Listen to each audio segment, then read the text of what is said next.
स्वदेशानंद शास्त्री जी के चरणों में नमन करता हूं और यहाँ बैठी मेरी माताएं बहनें एवं मेरे पिता तुल्य बुजुर्गों के चरणों में मेरा नमन, युवा भाइयों के चरणों में मेरा नमन और इस आयोजन को सफल बनाने का जो प्रयास कर रहे हैं हमारे समस्त भाइयों के चरणों में मैं नमन करता हूं, वंदन करता हूं, अभिनंदन करता हूं।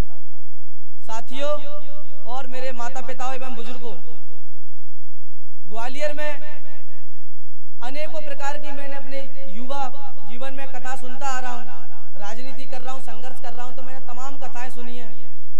तब जब मैंने प्रभु से दिल्ली में बोला, जब मेरी मुलाकात मंत्री नरेंद्र सिंह तोमर जी की यहाँ हुई थी, जब ये कथा के लिए जा रहे थे रामलीला मैदान में, तब मेरी गुरुजी से जब भेंट हुई, तब लोग सेल्फी खिंचवाते हैं, तो ऐसे ही मैं जब महाराज जी के पास गया, मैंने निवेदन किया और मेरे सौभाग्य थे महाराज जी की सेवा करने के। जब मुझे सौभाग्य प्राप्त हुआ, जब मैंने निवेदन किया कि महाराज जी हमारे ग्वालियर में और हमारे चंबल संभाग में गौ माता की बहुत ही दुर्दशा है, मैं फेसबुक के माध्यम से लाइव आता हूँ गौ माता के लिए, हमारी माताओं बहनों के लिए। मैंने बहुत निवेदन किया कि सरकार कितनी भी आई और चली गई, लेकिन किसी ने भी गौशालाएं नहीं खुलवाई, लेकिन कत्ल खाने खुलते जा रहे हैं। जब मैंने निवेदन किया कि गौ माता को इतनी क्षति पहुंच रही है, हमेशा उसको पीछे स्थान दे दिया जाता है। रात बिरात जब जाते हैं तो देखिए, और हमने स्कूलों में पढ़ा कि the cow is the pet animal. मैंने प्रभु को बताया कि प्रभु आप तो सब जानते हैं, लेकिन ग्वालियर के अंदर और चंबल संभाग के अंदर इतनी क्षति पहुंच रही है।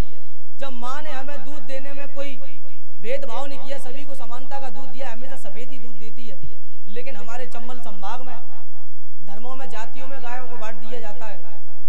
मैंने प्रभु से बहुत निवेदन किया, तब प्रभु ने बताया 251 कथाओं का इन्होंने एक शिविर रखा है। जब प्रभु ने बताया कि हम ग्वालियर चलेंगे और मुझे पता पड़ा कि यहाँ गुरु महाराज शनि महाराज से मैं जुड़ा हुआ हूँ, तो मैंने कहा क्यों ना यहाँ कथा की जाए, तो लोग वाग भी जुड़ते आएंगे।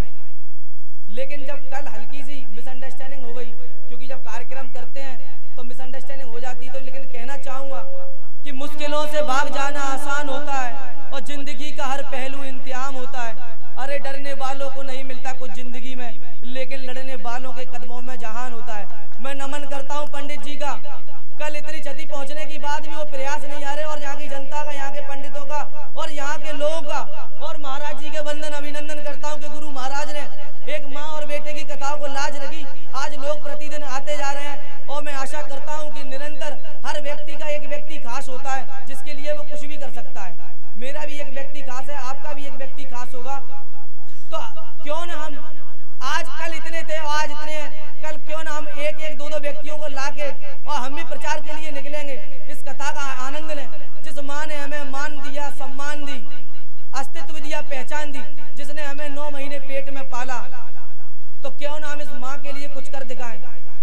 अरे हमारे माता पिता शादी ब्याह करते कि बच्चा बड़ा होगा, हमारे सपने हैं कि हमारे बच्चे के लिए बहू आएगी, लेकिन आज के युग में जो देखा जा रहा है, दहेज प्रथा जैसी महान बीमारियों को आप देख रहे हो, हमेशा माता पिता को ही क्षति पहुंचती है। माता पिता बचपन से पाल पोस कर जब हम छोटे थे पढ़ने जाया करते थे, मैं भी एक गरीब परिवार से हूँ, तब मैं पढ़ने जाया करता, पिता माता जी जब बीमार हो जाते थे, लेकिन मेरी स्कूल की फीस के लिए जब माता पिता बोलते तो अपने पेट को काट कर मेरे स्कूल की फीस को भरना। जब मैं मेलों में जाया करता था, जिद करता था मम्मी मुझे ये चाहिए, पापा मुझे ये चाहिए, लेकिन माता पिता अपने पेट को काट कर मुझे मेरे खिलौने दिलवाते थे। जब दिवाली आती थी तो हमें कोई सा मतलब नहीं कि घर में सिलेंडर होगा कि नहीं होगा, राशन होगा कि नहीं होगा, हम अपना मुंह फुलाए बैठ जाते थे कि मम्मी पटाखे और कपड़े चाहिए। लेकिन हमारे माता पिता हमारे वो पटाखों के लिए, हमारे चेहरे की खुशी के लिए हमेशा तत्पर रहते थे, अग्रसर रहते थे, हमेशा आगे रहते थे। छात्र जीवन से लेकर बाल अवस्था तक की बात कर रहा हूँ।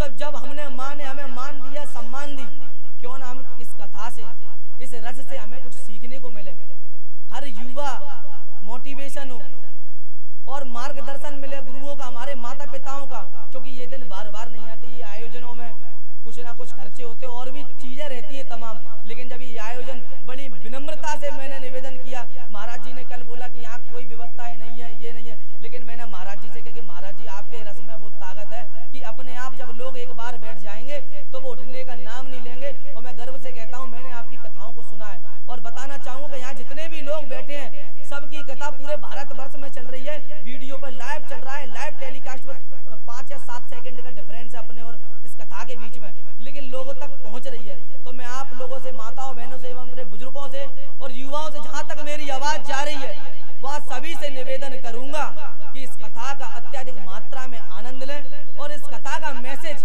हर एक व्यक्ति तक पहुंचाएं कि यह कथा शनिदेव मंदिर एजी ऑफिस पुल के पास चल रही है। इस कथा से शायद कुछ ना सीख पाए तो अपने माता पिता का सम्मान करना तो सीख जाएं। इस कथा से कुछ ना सीख पाए, बुजुर्गों का सम्मान करना तो सीख जाएं। इस कथा से कुछ ना सीख पाए, हमारी माताओं बहनों के खुलेआम बलात्कार हो रहे हैं वो तो सीख जाएं। बड़ों का सम्मान, बुजुर्गों की इज्जत ये तो सीख जाएं। बस अपनी इसी भाषा और वाणी के साथ विराम देता हूँ। आप सभी के चरणों में नमन करता हूँ, वंदन करता हूँ गुरु महाराज का कि मेरी इज्जत को रखा उन्होंने और इस ग्वालियर में तानसेन की नगरी में अपने कदम रखे और हमें मार्गदर्शन दिया। नमन करता हूँ शनि महाराज का कि उनके संरक्षक में ये कथा चल रही है। सभी को वंदन अभिनंदन।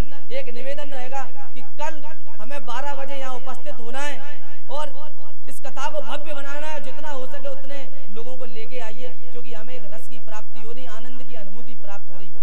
धन्यवाद। जय हिंद, जय भारत। भारत माता की जय, गौ माता की जय। सभी के माता पिता के चरणों में मेरा नमन रहेगा। धन्यवाद उन सभी को जिनके सहयोग से ये कथा चल रही है। धन्यवाद उनका जो सहयोग भी देना चाहेंगे क्योंकि ये दिन बार बार नहीं आते और हम चाहेंगे कि इस कथा को एक भव्य ग्वालियर में ऐतिहासिक कथा बनाया जाए। जबकि हम जब कथा शुरुआत और प्रारंभ और अंतिम हो तो मीडिया के सैलाब सामने खड़ा हो और हमें लगे कि हमारी इस मुहिम को एक सफलता मिली है। बस यही भाषा और बड़ाई के साथ विराम देता हूँ। धन्यवाद। बोलिए पूज्य गौ माता की मां। आइए इस पावन पुनीत गौ माता की इस दिव्य कथा का हम अमृत पान करें। जुगल तालियां बजाओ एक बार इस युवा वर्ग के लिए। ऐसे युवा वर्ग खड़े हो जाए तो निश्चित है हमारी गौ माता बच सकती है। एक बार जोरदार तालियां हमारे जुगल जी के लिए। आइए दिव्य गौ माता की कथा सब लोग अपने अपने स्थान पर खड़े हो जाएं।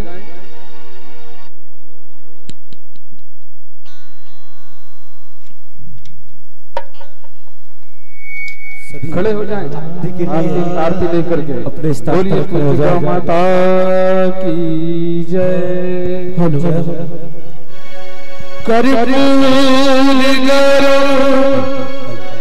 कर